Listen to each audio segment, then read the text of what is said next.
యావత్ భారతదేశంలో ఒక ఆలోచన ఆయన కలిగింది.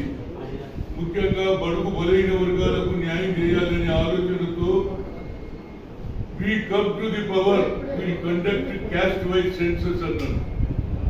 అదే నరేంద్ర మోడీ 10 సంవత్సరాలు ఉన్న యాజ్ ఓబీసీ ఎంపీస్ కన్వీనర్ గా 3 సార్లు కలిసిన, ఆఖరికి 80 మంది ఎంపీలతో కూడా కలిసిన మా జనాభా ప్రాతినిధ్యం ప్రకారం మాకు సెపరేట్ గా బడ్జెట్ ఉండాలి, సెపరేట్ మినిస్ట్రీ ఉండాలి అని కోరిన.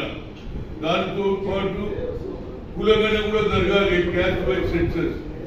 అది చేయలే, ఇది చేయలే. కానీ రాహుల్ గాంధీ గారు అగ్రకులాల్లో పుట్టిన బడుగు బలైన వర్గాల నుంచి ఇందిరాగాంధీ మన్మడుగా, రాజీవ్ గాంధీ కుమారుడుగా, సోనియా గాంధీ తల్లిగా ఆయన పనిచేసిన తీరు ఇవాళ